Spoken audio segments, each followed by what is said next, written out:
There is a lesson life keeps teaching until you finally listen. Your worth is non-negotiable. No matter how many times you doubt it or how often the world tries to convince you otherwise, this truth remains. You are inherently valuable just as you are. You don't have to earn it or prove it. You are born with it, whole and complete. The world may try to measure you by your achievements, your appearance, or your ability to please others, but your worth is not up for debate. For years, I gave away pieces of myself, hoping to be enough. I thought if I just tried harder, loved more, or stayed quiet, I would finally be accepted. But an empty cup can't quench anyone's thirst, not even your own. When you give and give without replenishing yourself, you end up drained, unable to offer anything meaningful to those around you. Kindness is not weakness, but when it means abandoning yourself, it becomes self-erasure.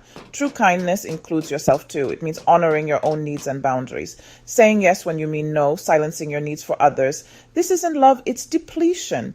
It's a slow fading of your own voice, a quiet surrender of your spirit.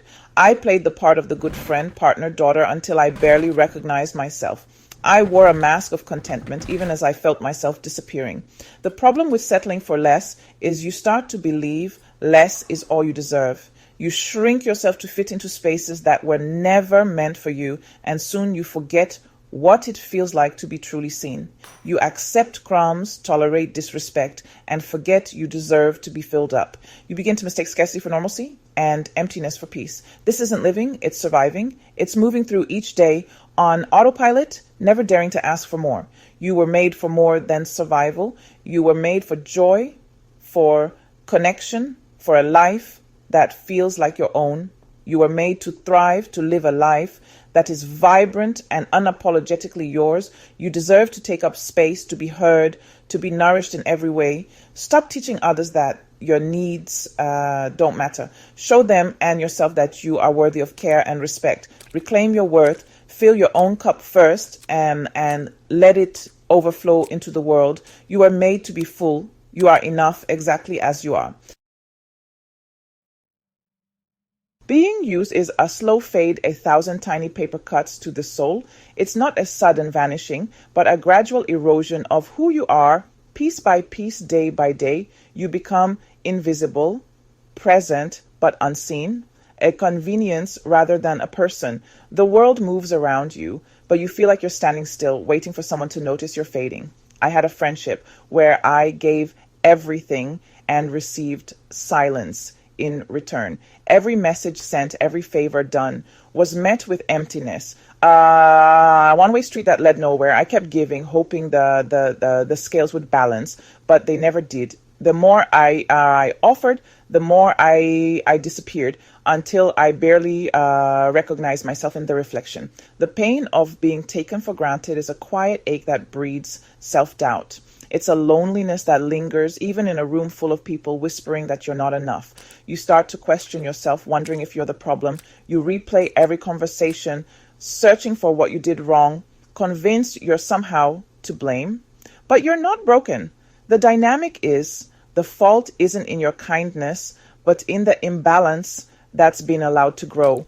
Losing yourself is the ultimate price of settling.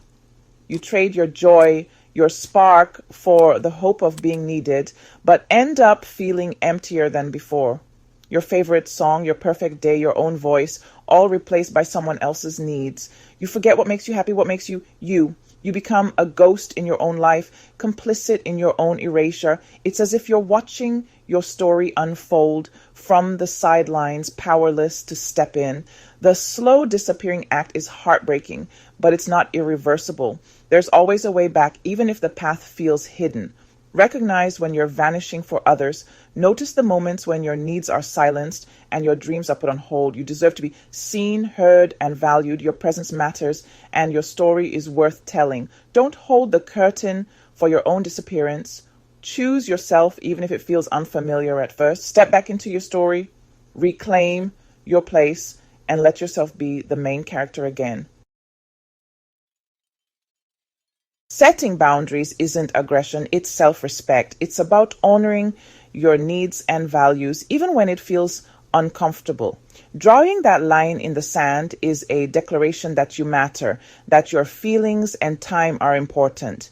It's not about shutting people out, but about letting the right people in on your terms.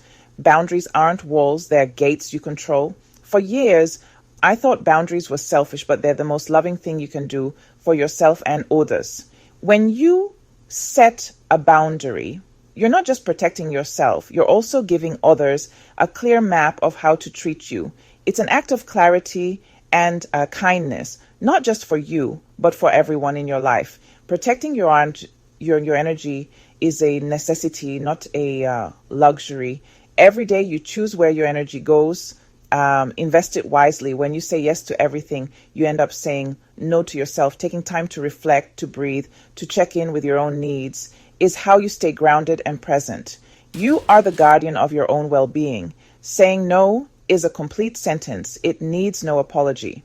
Each time you honor your limits, you reinforce your self-worth. Remember, it's not your job to make everyone comfortable at the expense of your own peace. The first time I set a real boundary, I was terrified, but it was liberating.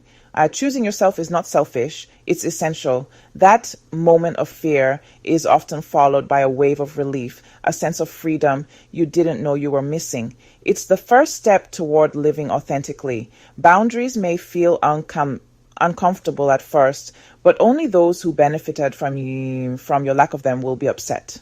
The right people will respect your limits and celebrate your strength. True friends and loved ones want to see you thrive, not just comply. They'll cheer you on as you grow. You'll attract those who honor your space. Boundaries are how you find your way back to yourself. With every line you draw, you create more room for joy, connection, and genuine belonging. Guard your gates with love. It's a beautiful, life-changing shift. When you choose yourself, you invite in a life that truly reflects who you are and what you value.